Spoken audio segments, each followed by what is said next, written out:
வணக்கம், welcome to Bhuvana's kitchen. இன்றைக்கி நம்ம சேனலில் ரொம்ப சூப்பரான சுலபமாக செய்யக்கூடிய ஒரு ஸ்நாக்ஸ் ரெசிபி தான் நம்ம இன்றைக்கி பார்க்க போகிறோம். வாங்க எப்படி செய்கிறதுன்னு பார்க்கலாம். ஃபஸ்ட்டு நம்ம ஒரு மிக்சிங் பவுல் எடுத்துக்கலாம். மிக்சிங் பவுலில் 1/2 கப் அளவுக்கு கெட்டியான புளிப்பில்லாத தயிர் சேர்த்துக்கிறேன். நம்ம இந்த தயிரை இப்போது நல்லா பீட் பண்ணி எடுத்துக்க போகிறோம். நல்லா சாஃப்டாக ஸ்மூத்தாக வரணும், அந்த அளவுக்கு நம்ம இப்போ பீட் பண்ண போகிறோம். இதை நீங்கள் ஸ்பூனோ விஸ்கோ வச்சு பீட் பண்ணாமல் நல்ல கையாலேயே நல்ல ஒரு 5 நிமிஷத்துக்கு நீங்கள் நல்லா பீட் பண்ணி எடுத்துக்கோங்க. இந்த அளவுக்கு நல்லா சாஃப்டாக ஸ்மூத்தாக பீட் பண்ணி எடுத்துக்கணும். நம்ம பீட் பண்ணி வச்சுருக்கிற தயிரோட 1 கப் அளவுக்கு மைதா சேர்த்துக்கிறேன்.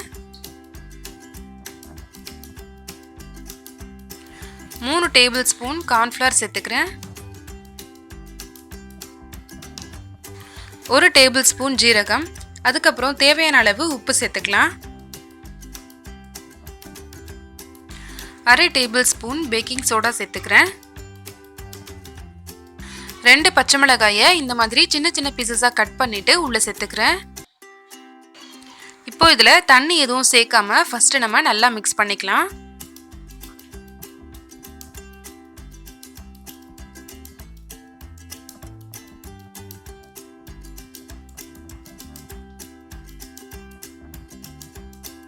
இப்போ கொஞ்சமாக தண்ணி சேர்த்துக்கலாம்.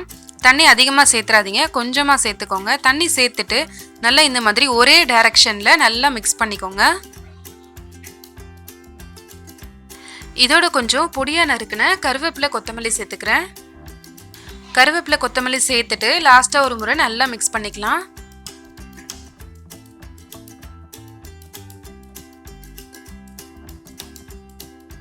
இப்போ நம்ம இதை பொரிச்சு எடுத்துடலாம். எண்ணெய் நல்லா சூடாயிருச்சு. நம்ம மிக்ஸ் பண்ணி வச்சுருக்கிற மாவுலேருந்து கொஞ்சம் கொஞ்சமாக இந்த மாதிரி ஸ்பூனில் எடுத்து எண்ணெயில் சேர்த்துக்கோங்க. எண்ணெயில் சேர்த்துட்டு ஸ்டவ்வை கொஞ்சம் மீடியம் ஃப்ளேமில் வச்சுக்கலாம். அப்போ தான் உள்ளேயும் நல்லா வெந்திருக்கும், வெளியவும் உங்களுக்கு சாப்பிடும்போது நல்லா கிறிஸ்பியாக இருக்கும்.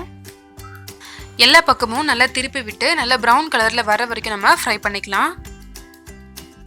இப்போ நல்லா வெந்துருச்சு, நல்லா கலர் சேஞ்ச் ஆகிடுச்சு பாருங்கள். இப்போ நம்ம இதை எடுத்துடலாம்.